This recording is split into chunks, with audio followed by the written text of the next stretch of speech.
प्रेत ने लिया पड़ोसन का रूप। 15 साल की शादीशुदा लाइफ में कई बार मेरी बीवी ने मुझे दूसरी औरतों के साथ पकड़ा है और मेरी बेवफाइयों के लिए उसने मुझे ऐसी ऐसी जगह पर घूंसे और लाते मार कर सजा दी है कि यहाँ बताना मुश्किल है। बस आप समझ जाओ, मेरी जिंदगी तब जहर बन गई जब एक प्रेत ने मुझे अपने शिकंजे में लिया। आज भी मैं उस घटना को याद करके सिर से पैर तक कांप जाता हूँ। उस दिन मेरी काम से छुट्टी थी। मेरी बीवी एक टीचर है, वह नौकरी पर गई थी।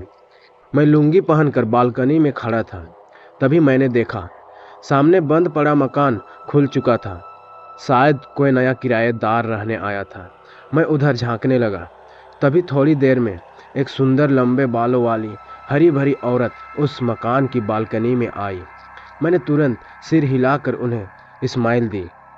वह मुंह फिराकर उसके घर के अंदर चली गई। शायद मेरे अंदर छुपे भूखे मवाली भेड़िए को वो फौरन पहचान गई होगी।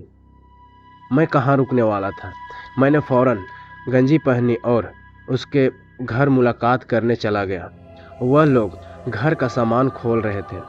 उसके पति को तुरंत दोस्त बना लिया और मदद करने लगा। दूसरे ही दिन उसका पति काम के सिलसिले में शहर चला गया। मैंने मौका पाकर उसकी सुंदर बीवी से दोस्ती का हाथ बढ़ा दिया। वह उसकी बालकनी में और मैं अपनी बालकनी में। नैन मटक्के से बात शुरू हुई और एक दिन उसने इशारा करके मुझे बुला ही लिया। मैं भी सेंट लगाकर भागता कूदता उसके घर में घुस ही गया।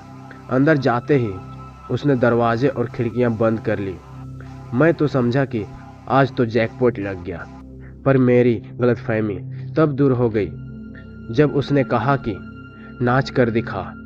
मैंने कहा कि अरे नाचने का समय नहीं है, मेरे घर मेरी बीवी आ जाएगी। उसने ऊंची आवाज में फिर से कहा नाच, और अब वह मुझे गुस्से में घूरने लगी। मैंने उसे कहा कि पागल तो नहीं होना।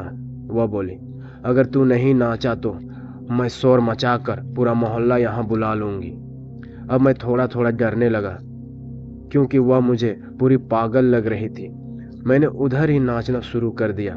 थोड़ी देर बाद वह एक चाबुक लाई और मुझे बोली कि कपड़े उतार कुत्ते।